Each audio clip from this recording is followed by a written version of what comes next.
My name is Chris Hunter. I work at the health department.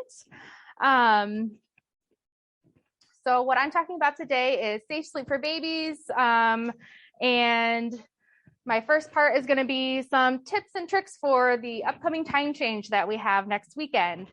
So for babies, to prevent sleep problems, you're going to help your child prepare for time change gradually. So starting a week or two before the time change, moving your scheduled nap times, scheduled bedtimes forward, I think, backwards. Okay. No, I was like, I don't remember. Okay, so you're going to move it a few minutes each day. Like I said, starting about a week before the time change. Limiting screen time before bed, like Callan had said, our biggest issue with sleep is the 24-hour access to devices and internet. So smartphones, tablets, things like that, limiting that screen time before bed. And then having set bedtime routines. Children thrive on routines. It helps them know what to expect as they're getting ready for bed. They should also get enough exercise through the day, but avoiding too much physical activity right before bed, which can make it kind of hard for children and adults even to kind of settle down and unwind. Choose quiet activities like yoga, reading, music, things like that to kind of help wind down at the end of the day. Spending time outside and having natural light exposure helps reset your internal clock, especially after and before time change. Some relaxing activities in the evenings to help support healthy sleep cycles include warm baths, using lavender, reading a book. If it's not on a screen, using like an actual hard copy book. Meditation, soft music, etc. So safe sleep for babies. This is an example of what a safe sleep environment looks like for babies. So you want to avoid anything in the crib. You want a flat surface, no pillows, no blankets, no toys. If they take pacifiers or anything like that, you don't want it attached to any kind of string or like the little lovey blankets, things like that. You just want nothing in that crib. Avoid the things that are kind of geared towards what they say sleep. So like the bumpers and things like that, kids can wiggle around, they can get wedged down, and they can kind of block that airway. So you want to avoid all of that. The safest place is on their back, in their crib, in the same room with their parents, but in their own space. Never place babies to sleep in an adult bed, on a couch, on a chair, or asleep on an adult, unless the adult is fully awake and is not going to have any chance of falling asleep as well.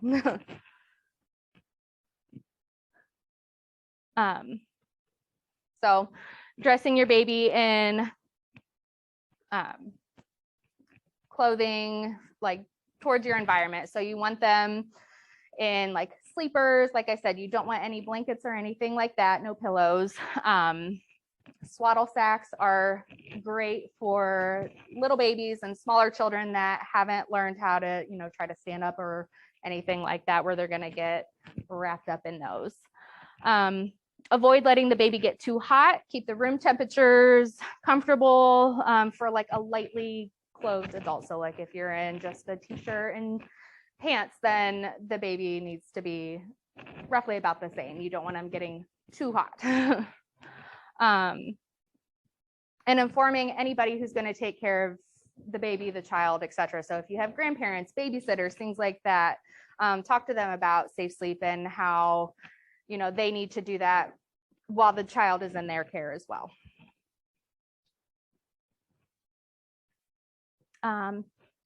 So infants should receive all recommended vaccinations. Breastfeeding is also recommended to help reduce the risk of SIDS, and avoiding any smoke exposure during pregnancy and after birth.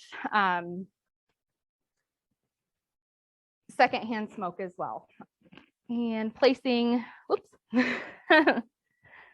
placing a crib in an area that's always smoke-free. Yeah. So for the amount of sleep that babies and children need. So during the early weeks and months of a newborn's life, they have pretty irregular sleep patterns. They haven't developed the hormones melatonin and cortisol yet, which help regulate those sleep cycles. So they don't really have a consistent sleep-wake cycle. So like I said, that's where your routines are going to kind of come into play, where every few hours you're going to nap, you're going to sleep, things like that.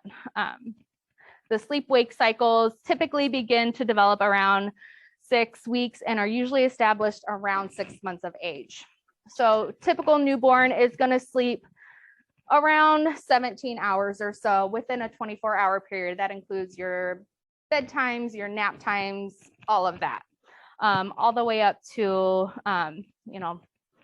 6 months. They're going to kind of be awake a little bit more through the day, so they're not going to have quite as much sleep. So, but they're still going to require those naps. Those bedtimes, they're going to have roughly about 15 hours. And then all the way up to like 18 months to 3 years, 14, 13 hours a day.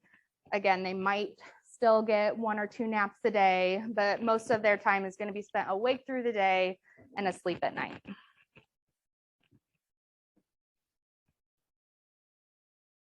So helping your baby learn to sleep. So learning signs of sleepiness, deciding where your baby is going to sleep, developing a schedule, creating a routine, having a consistent environment, and putting baby to bed drowsy but awake. So some signs of sleepiness. Some babies fuss or they cry when they're tired, while others will sit there and they kind of rub their eyes. They'll play with their ears. Babies are going to fall asleep more easily and quickly if you put them down as soon as you know whether they're sleepy. A lot of parents try to, like, I'm going to keep them up. They're going to sleep better. They're going to get overtired and they're not going to sleep as well. So location is key. Trying to decide where your baby is going to sleep for the long run by 3 months of age.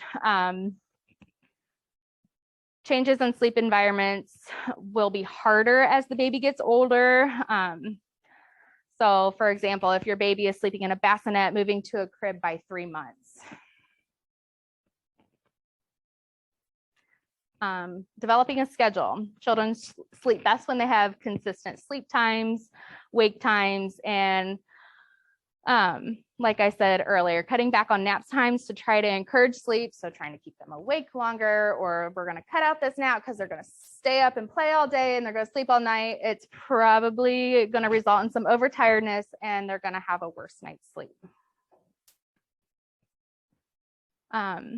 Creating a routine. So consistent bedtime routines include like taking a bath, and then after bath time, having story time, sitting down with mom and dad. You have that parent-child interaction. They're snuggling with you, they're calming down, they're getting ready to wind down and get ready for bed. You do that every night, and they're going to know what to expect, and it's going to help you as parents or grandparents or caregivers get them to bed easier. Encourage activities that are kind of like low light, lights out, things like that, where you don't have all the lights on,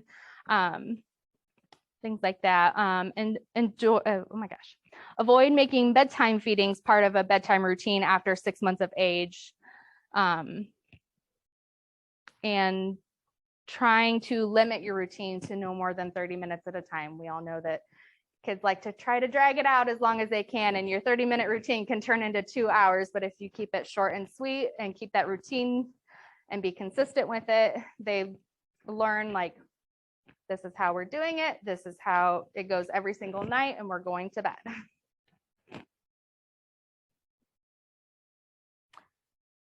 Trying to make sure that your child's bedroom environment is the same as bedtime as it is through the night. So your lighting, so having low light, some kids need night lights. Babies sleep best in a room that's dark, cool, and quiet. It kind of helps mimic being in the womb. Drowsy but awake. So after bedtime routine, put the baby to bed drowsy but awake. So this helps encourage them to learn those self-soothing habits and be able to soothe themselves to sleep. So they'll be able to fall asleep on their own if they wake up through the night as well.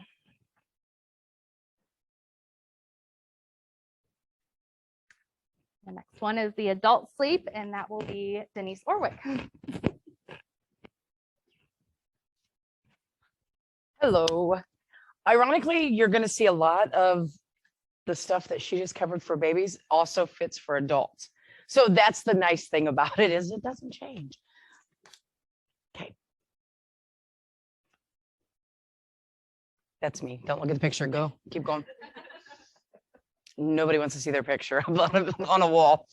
All right. So I'm going to ask you guys a question. Who thinks their sleep is good? They have no problems. Okay. Who thinks their sleep is fair? Okay. How many people think it's not so good? I didn't want to put poor up there. I didn't say bad. Not so good. Okay. All right. So the National Sleep Foundation did a study in 2020. And what they found is, I do need my eyes checked, sorry, that about 16% do not feel sleepy at all. So that's a low number. You know, if you think about everybody out in the world, that's a low number that think that their sleep is good. They're saying that about 28% say that, you know, like 0 to 1 day a week, they're a little sleepy. There's 44% of people say it goes from 2 to 4 days that they're sleepy. And then 28% is that 5 to 7. So you have most people, you know, on average 2 to 4 days that they get tired because they're not sleeping well. So can you guys see through my head? Okay. So adults 18 to put my hair 80s hair. Adults 18 to 64 should get about 7 to 9 hours of sleep a night. Over 65, it's about the same, maybe a little hour less. As they stated before, more than a third of adults aren't getting the recommended amount of sleep they need. We all are like that. We all steal an hour here, take an hour here. That's our lives. 10 to 30% of adults struggle with insomnia. I'm going to go over that in a second, what that is. And then 2 to 9% are affected by obstructive sleep apnea. I'm going to go over, there's 3 types of sleep apnea. I'm going to go over those on a later slide. Unfortunately, women report less or poor quality and disrupted sleep. That's the nature of the beast. I'm not, you know how women are. We got to get up. We got to take care of this. We have our list. We got to run our schedules. So that seems pretty normal. And then 89% of adults and 75% of children have at least one electronic device in their bedroom. This, like I said, comes from the National Sleep Foundation. You'll find out in a little bit. That's probably what you don't want to do. You do not want to have stuff in your room that's going to keep you awake. I'm just as guilty. I charge my phone by my bed. So, you know, you're like, you wake up, you're like, oh, check Facebook. Not good. Not a good idea. Okay, insomnia. This comes from Cleveland Clinic. He's narking her out right now. Bed partners are the ones that narc out each other for their sleep disorder. And then what happens after that one is treated? Then the partner goes back in because they're like, you snore too. So see, you can narc him out too. So insomnia, it's a common sleep disorder where a person has difficulty falling asleep, staying asleep, or waking up during the night, and then waking up earlier than normal. Okay.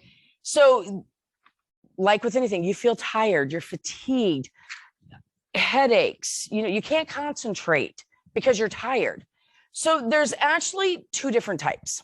Okay. There's a short term, which that usually happens a few times a week, a day, triggers of stress, your schedule, things that are going on in your life. And then there is a chronic, and that's the one that happens 3 times a week for 3 months or longer. that's the one that you really need to see your doctor about. If you notice that it's something that's going on and on and on, talk to your doctor about it, okay? Because we all deal with stressors during our lives.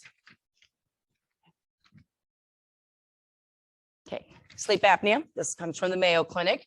This is basically where you stop breathing, okay? Your body doesn't take that breath in. There's 3 different types. We have something, it's called obstructive. What that is it's like it says, you have your airway. It's a hole. When you sleep, your muscles relax. So your tongue is a muscle. So what happens is you're going to sleep, you're going to sleep, you're going to sleep. What's happening to that hole? It's getting smaller, okay? So that tongue, that muscle is blocking your airway. That's when you hear those lovely snorts, gasps, the snoring, the train that comes through, because what's happening is that's blocking the airway. That's what wakes you up, is when your airway's blocked, and then that noise, your muscles tighten up, your tongue goes back up, and then it goes down again. Okay, so then we have central. Central is where your brain doesn't tell your diaphragm, your body, to breathe. So that's a little more serious, because that's not an obstruction. That is something that's neurological in the brain that says there's no communication between the brain and your breathing function. So you can also have complex. That's a that has a little bit of both in it. You'll have some obstructive, but you also have some complex. So.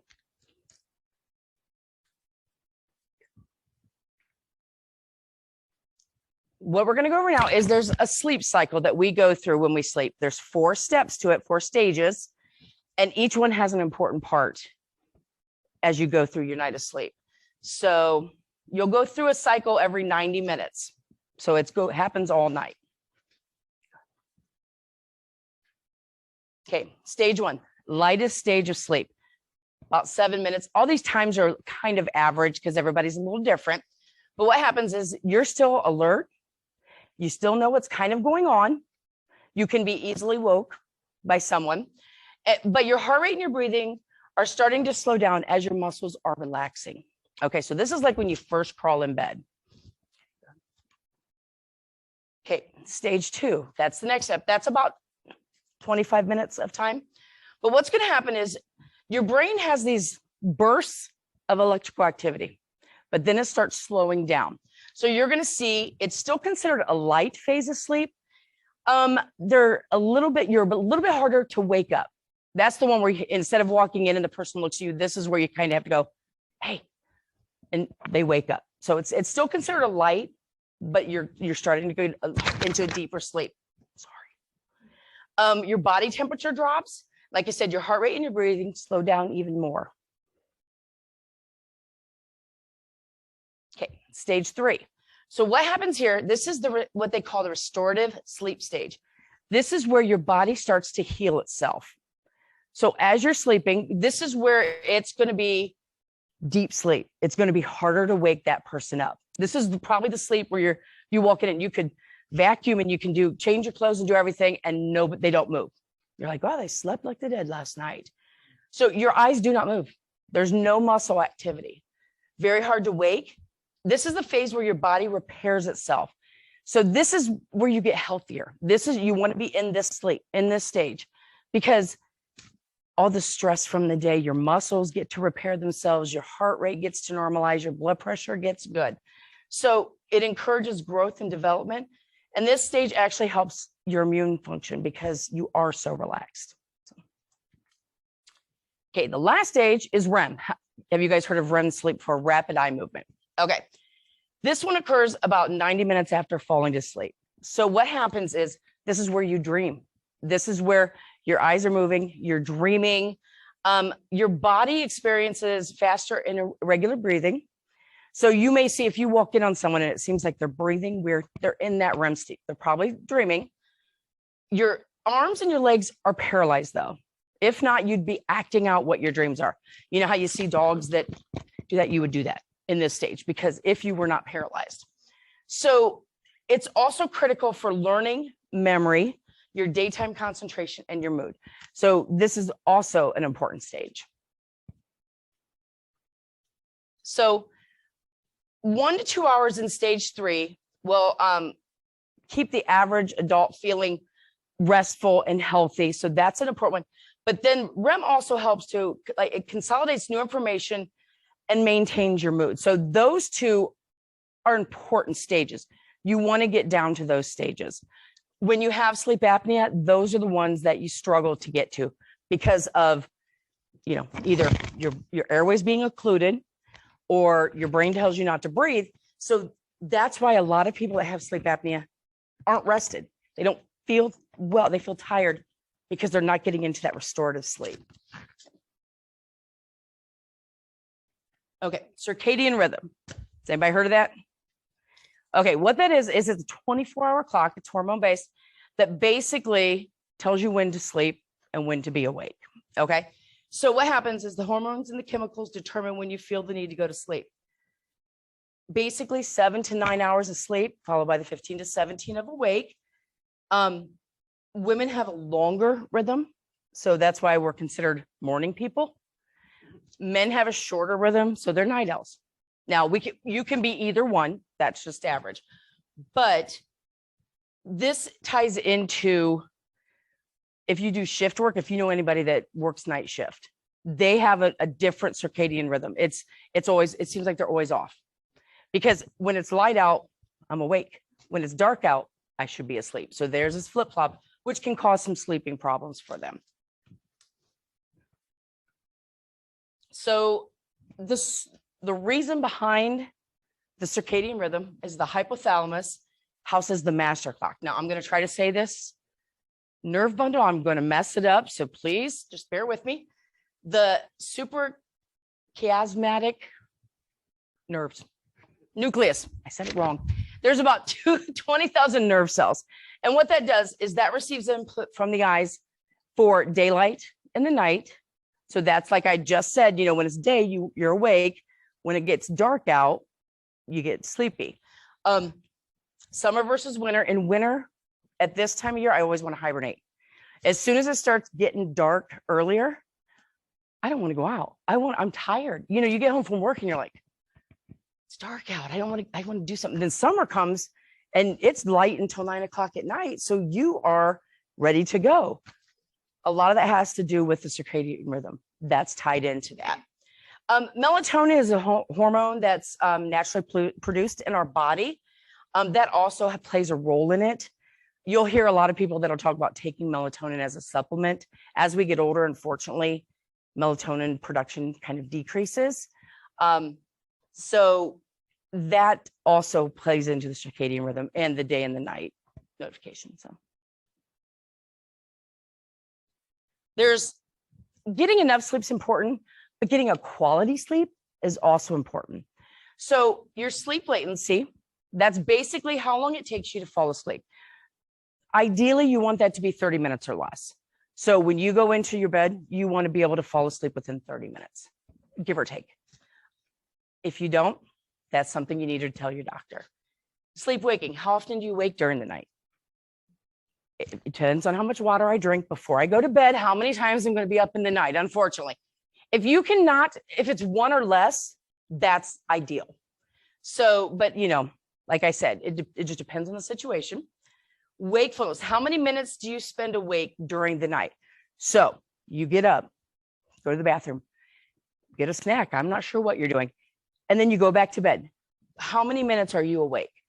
It should be about 20 minutes or less that you stay awake after you've woken up from your sleep. You should be able to go back to bed pretty simply. And then efficiency, the amount of time you spend actually asleep.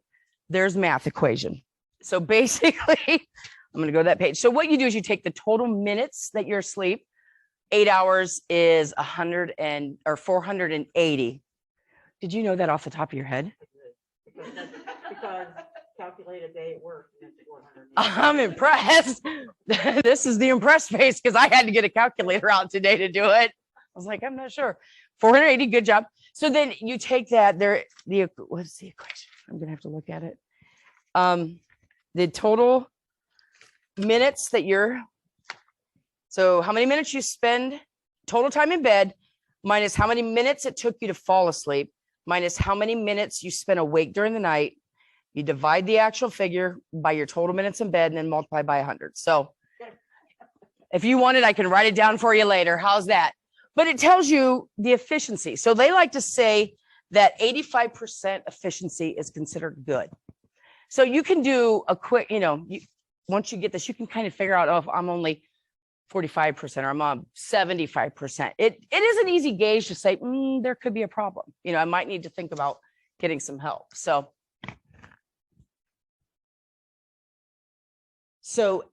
she showed the babies through newborn. This is from there on. So she went over that older infants, toddlers, 11, 14, preschool, 3 to 5 is about 10 to 13. School age, 6 to 13 is 9 to 11 hours. Teenagers, 8 to 10. My son, you never know. Some days it could be 24 hours and then the next one, it's like 3. Adults, 18 to 64, that's 7 to 9. And then you have adults that are over 65, 7 to 8. So that's a good gauge for how many you need. Okay, tips for better sleep. We kind of already touched on it with Chris earlier. You want to avoid stimulating activities. Try not to watch TV. Try not to be on your phone. Try not to do computers. 30 minutes before is a good time. I mean, it's hard. We're in a technology environment, industry or everything. It's easy. It's so easy to get on there, but you really have to get yourself into a pattern of stepping away from it for about 30 minutes before. Set a schedule. That is so important. That's also going to kind of come up with the time change. Blackout blinds. Those are amazing. My son had them when he worked nights, and I was like, okay, whatever. They do work. They keep your room dark, and that's what you need because there's always that one blind that has a little light that comes through. Temperature control, about 60 to 67 degrees, they say is ideal. Your body does lose a couple degrees while you're sleeping, so keep that in mind.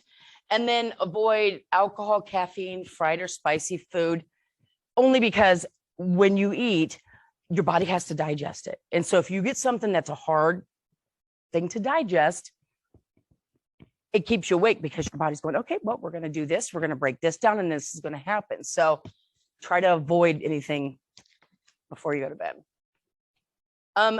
Some tech for sleep, they have smart mattresses. We all have seen these commercials where you do the adjustable beds, and those are nice. They now have them that have the pressure sensors that can sense where you need to have that extra pressure, temperature. Your partner can raise the bed on you if they hear you snoring. Sleep trackers, they have these wonderful, like the Apple devices. You could put them on your phones and it can tell you how much sleep you got in the night. It can tell you your EKG, it can tell you your saturation, all this wonderful stuff. Don't rely on that wonderful electronic stuff to decide if you're going to get help, but it is nice. Lighting, talked a little bit about lighting. A lot of our electronics have a blue haze to it. Blue makes your brain a little more active. Red actually brings you down. So switching, if you have lights, they have these lights that can change color, get brighter, get dimmer. Red is a good soothing color to start to get you into that sleep mode. So they have that. Your sleep environment, very important. Your room is only for sleeping. I have a TV in my room. People, you eat in your room, you work in your room, especially now, like during the pandemic, a lot of people were working from home, so they would just work in bed. Keep the bed just for sleeping. That helps set a schedule for you so that your body kind of knows as you go to that schedule and you lay in your bed, it's for sleeping. And then sleep pillow, they have a lot of those contoured that help keep up. Some of our sleep patients that actually wear the masks have special pillows just because of the way it puts your neck and everything. So those are nice. All right. Time change is coming up Sunday. We're going to spring forward. So that means it's going to be lighter at night, but it's going to be darker in the morning. So basically, we should have started this a week ago, getting yourself ready and kind of going to bed a little different. having a schedule is important. Making it that you do that a few days before, like starting today, you know, maybe at a half an hour, 15 minutes even, just something so your body's gearing up because you're going to lose that hour of sleep.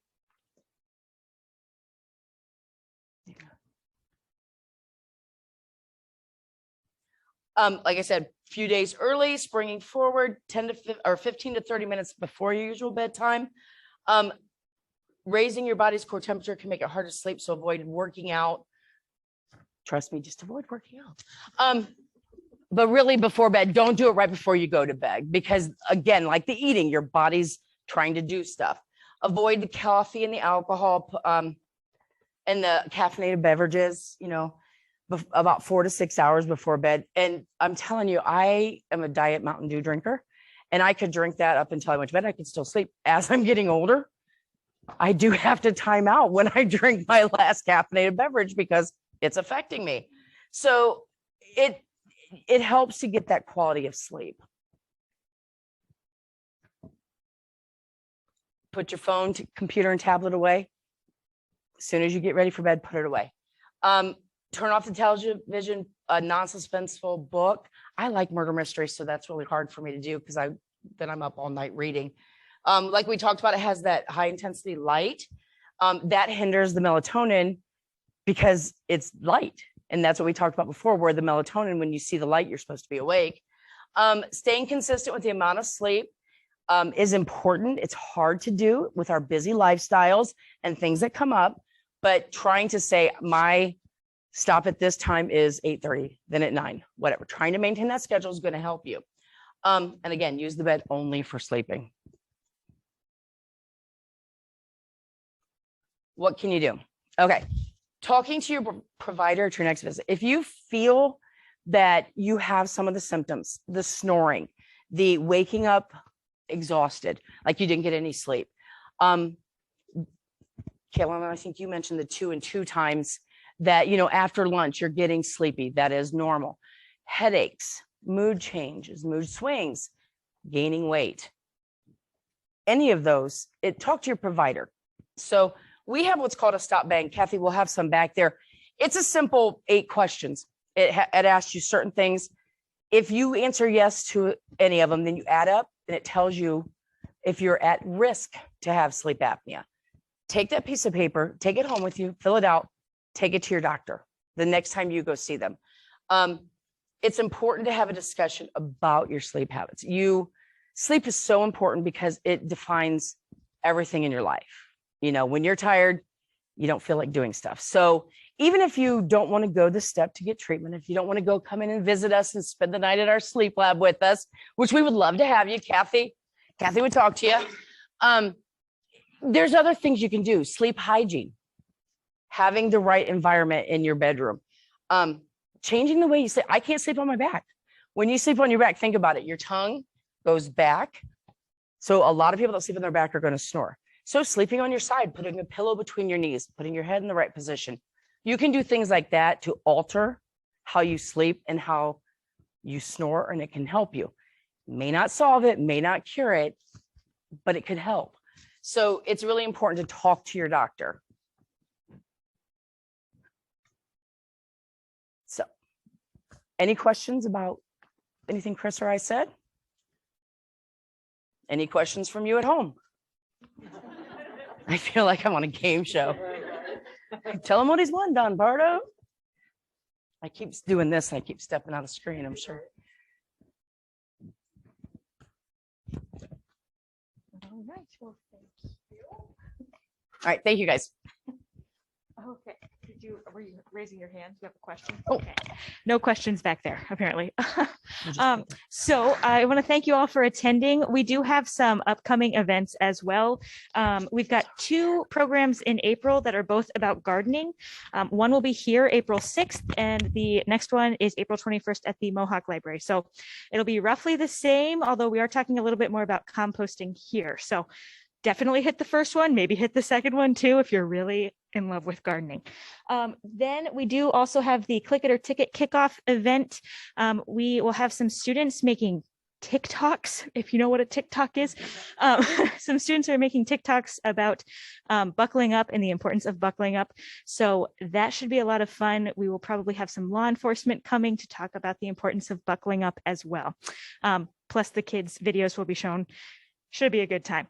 And then the final one is the Family Health and Fitness program on June 16th at 6 p.m. That is here as well. And I guess I didn't mention this is May 19th for the Click It or Ticket. So if you have any questions, you can always message us on Facebook, give me a call, shoot me an email. But yes, thank you very much for coming. Don't forget, we are springing forward on Saturday night, right? Saturday night into Sunday morning. It's like, yes. So if it's Sunday morning and you're an hour late for everything, you've forgotten to spring forward. So, but with that, thank you very much for coming and have a great evening.